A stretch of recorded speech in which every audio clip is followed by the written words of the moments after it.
Something that I have noticed recently has made me want to meditate and look at it and focus on it a little deeper.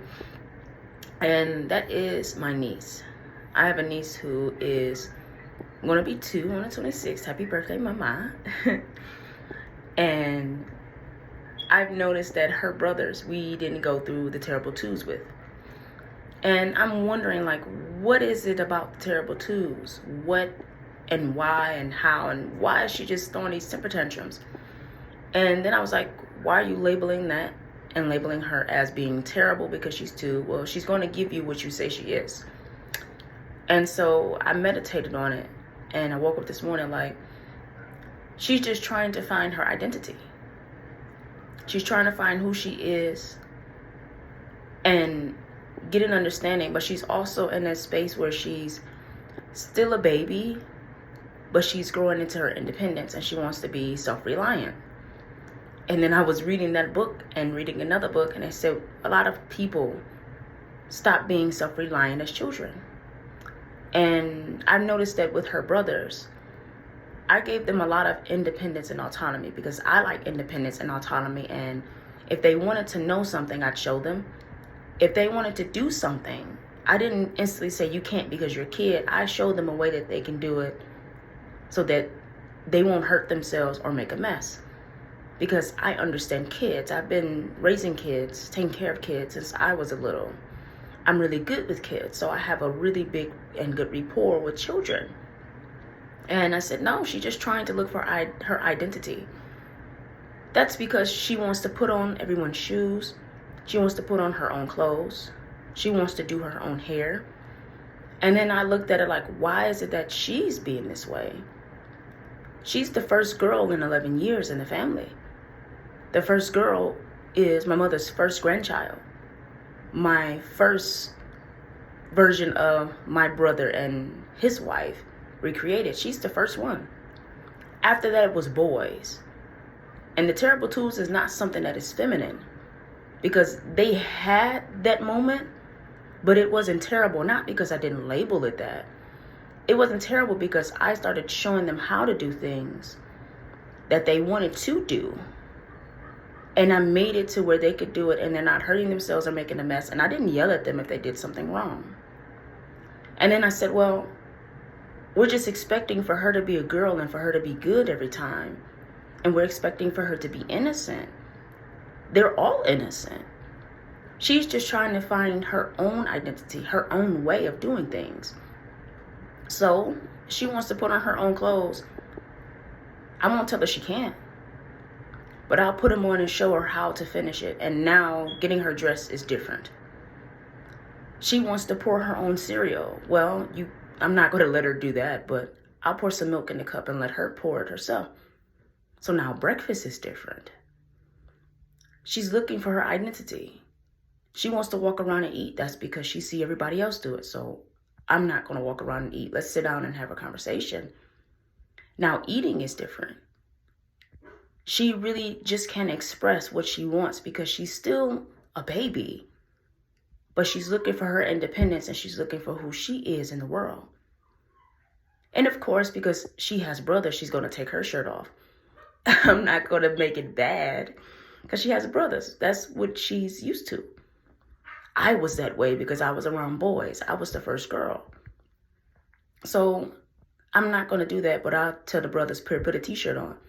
Put a tank top on. And she'll put her tank top on. She's looking for her identity. She wants to get an understanding, so she's putting on everyone's shoes. She likes her mother's understanding because she puts on her mother's shoes all the time.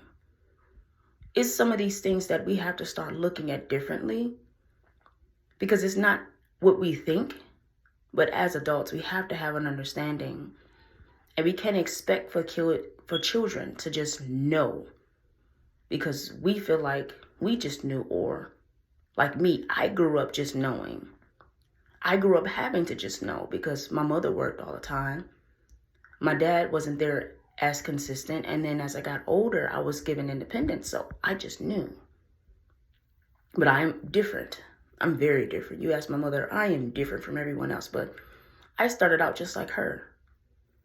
I wanted peanut butter and jelly. My mother was doing something. My father was asleep. I knew what a peanut butter was. I knew what a jelly was. So I climbed up in the cabinet to get the peanut butter. I slipped, I fell, and almost bit my tongue off. But what was done, they didn't make what I did wrong. My mother yelled at my father. My father let him tell it. The peanut butter fell open, and I stopped crying when it was open. I started crying when he closed it. And because my father had no sense, he'd open and close it just to see me cry. My mother was like, boy, stop. But I still got my peanut butter and jelly sandwich. That's because I began to demonstrate at a young age, I have independence. So they started showing me how to do these things in a safe way where I didn't hurt myself. So your child at 2 years old, they're not being bad. They're looking for their own identity. You want them to stay a baby. They want to stay a baby, but they still want to be able to play. I'm getting older. You got to let me be.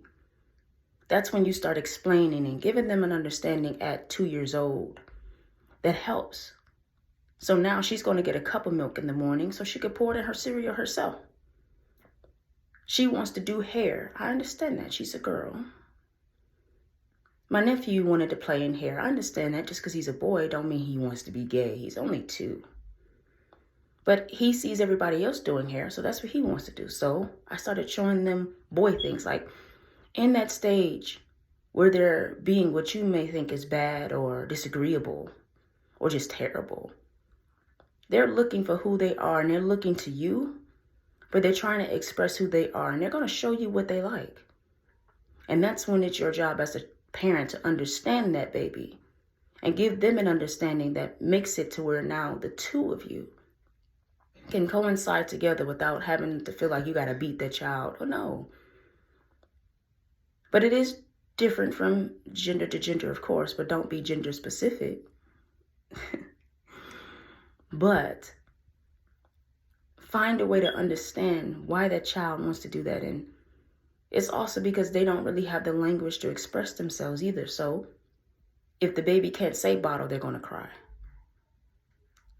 So don't instantly say they're terrible at 2. No, this is where their personality is beginning to develop, and they're splitting away from baby to toddler. They don't want you to push them on the bike. They just want you to show them how. And then they'll get it. If they fall, they fall. You don't say, oh my God, no, you just, okay, look, you can't do this.